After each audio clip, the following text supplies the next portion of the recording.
Once upon a time, the wife of a rich man fell sick, and as she knew her end was approaching, she called her only daughter to her bedside and said, "Dear child, when I'm gone, continue good and pious, and heaven will help you in every trouble, and I will be your guardian angel." Soon after the mother closed her eyes in death, the and day after day, oh, soon after this, the mother closed her eyes in death, and day after day the maiden went to her mother's grave to weep. But she never forgot her last words and continued pious and gentle to all around her. Winter came and covered the grave with its dazzling drapery of snow. But when the bright sun of spring again warmed the earth, the husband had taken himself another wife.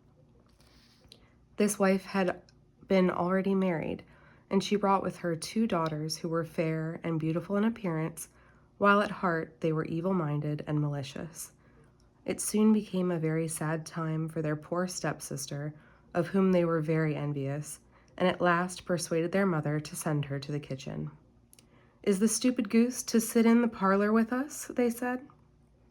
"Those who eat ought to work. Send her into the kitchen with the kitchen maid." Then they took away all her nice clothes and gave her an ugly old frock and wooden shoes, which she was obliged to put on. "Look at our fine princess now.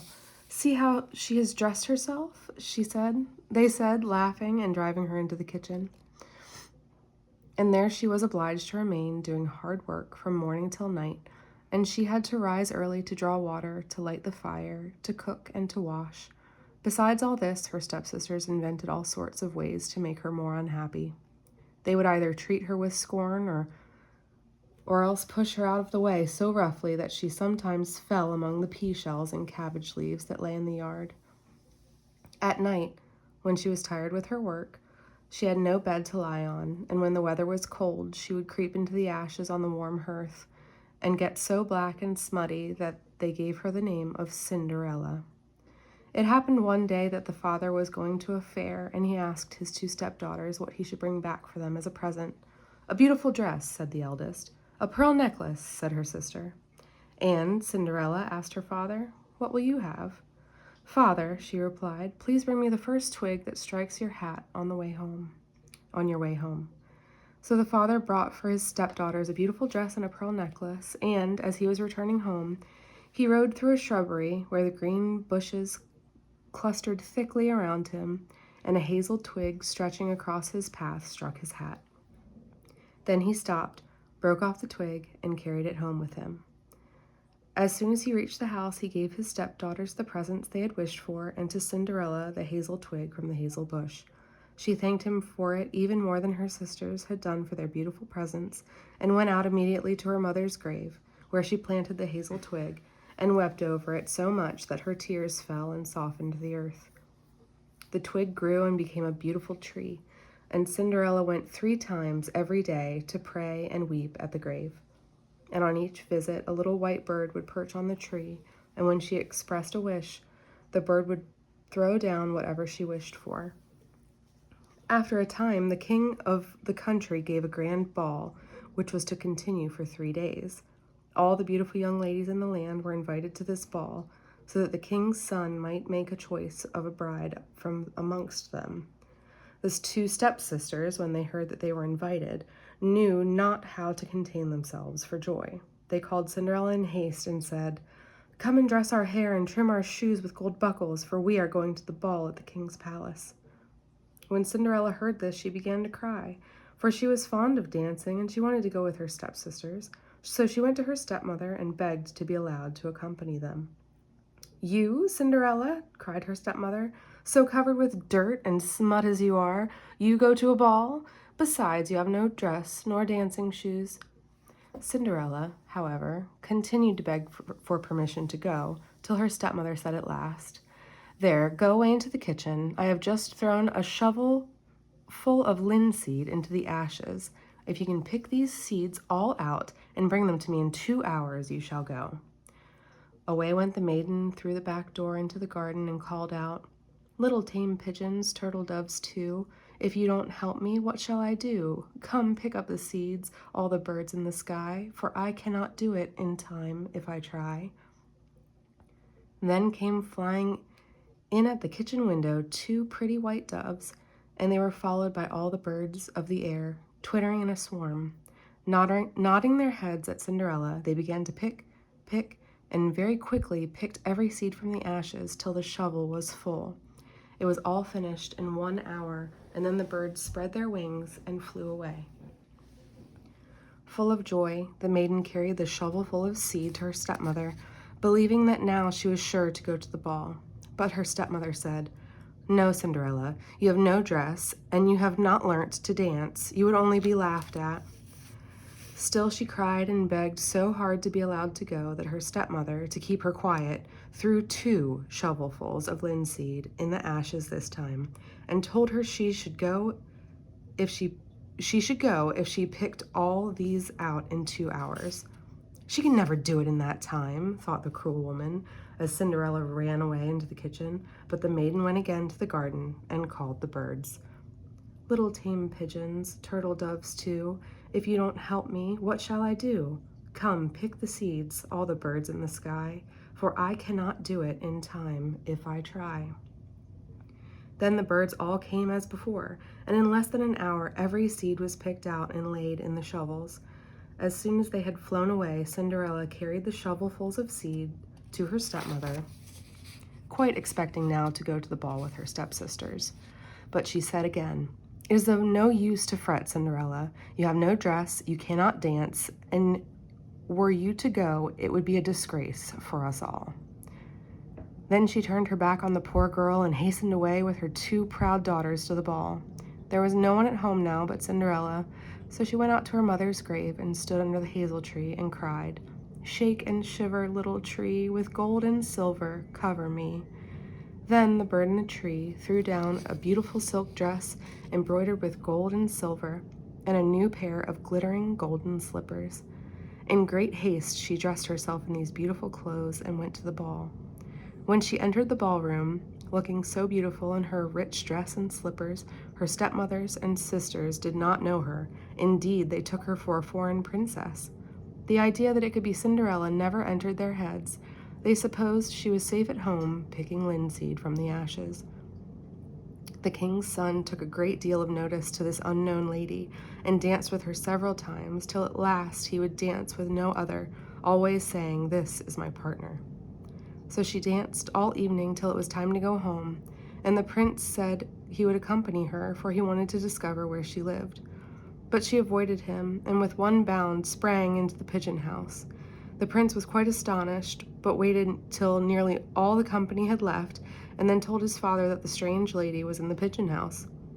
Could it be Cinderella? Thought the stepmother, who would not leave till the last. "I must find out."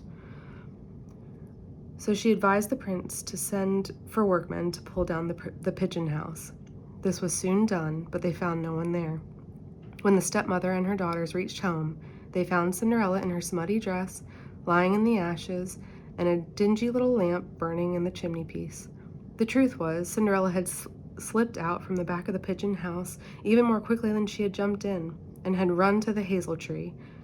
Here she hastened to take off her beautiful clothes and lay them on the grave while she put on her kitchen clothes, and the birds came down and carried the ball dress away while Cinderella went home to lie in the ashes.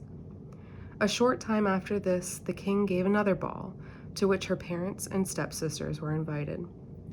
As soon as they were gone, Cinderella went to the hazel tree and said, "Shake and shiver, little tree, throw gold and silver over me."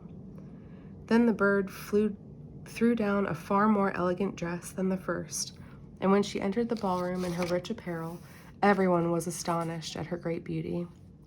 The king's son, who refused to dance till she came, took her hand and led her to her seat, and during the whole evening he would dance with no one else, always saying, "This is my partner." Again, when it was time to go, the prince wanted to accompany her and find out her home, but she managed to avoid him and rushed out into the garden behind the palace, in which grew a beautiful tree loaded with pears. She climbed like a squirrel between the branches, and the prince could not find her anywhere. When his father came home, they even ordered the tree to be cut down, but no one could be found among the branches. The stepmother still had a fear that it might be Cinderella, But when they returned home, there she was in her kitchen dress, lying among the ashes as usual. When they were looking for her, she had sprung down at the other side of the tree, and the bird in the hazel tree had brought her kitchen clothes and taken away the ball dress. A third fete took place, to which the stepmother and her daughters were invited, and Cinderella again went to her mother's grave and said to the tree, "Shake and rustle, little tree, throw gold and silver over me." Then the bird threw down a most magnificent dress, more glittering and elegant than ever, and the brightest pair of gilded slippers. When she appeared at the fete in this dress, everyone was astonished at her beauty. The prince danced only with her, and to every other proposal replied, "This is my partner." When the time came to leave, Cinderella wanted to go, and the prince wished to accompany her, but she darted away from him and vanished so quickly that he could not follow her. Now, the king's son had had recourse to stratagem in the hope of discovering the home of the lovely princess. He had ordered the steps of the castle to be strewed with pitch, so that as Cinderella hurried away, her left slipper stuck to the steps, and she was obliged to leave it behind. The prince picked it up. It was very small and elegant, and covered with gold. The next morning he sent for one of his servants and said to him, "None other shall be my bride but the lady to whom that slipper belongs, and whose foot it shall fit." When the stepsisters heard of this proclamation from the prince, they were delighted, for they both had small feet. The messenger went with the slipper from house to house, and the young ladies who had been present at the ball tried to put it on, but it would fit none of them, and at last he came to the two sisters. The eldest tried it on first in another room, and the mother stood by. She could have worn it if her great toe had not been so large, so her mother offered her a knife and told her to cut it off. "When you are a queen," she said, "you will not want to use your feet much." The maiden cut the toe off and forced on the slipper in spite of the pain, and the messenger led her to the prince. But on their road they had to pass the grave of Cinderella's mother, and on the hazel tree sat two doves, who cried, "That is not the right bride. The slipper is much too small. Blood is flowing inside. The shoe does not fit her at all." Then the messenger examined the slipper and found it full of blood. So he led her back and told the next sister to try. She also went into another room with her mother and found that she could not get the slipper over her heel. "Cut a piece off," said her mother, offering her a knife. "When you are queen, you will not have to use your feet much."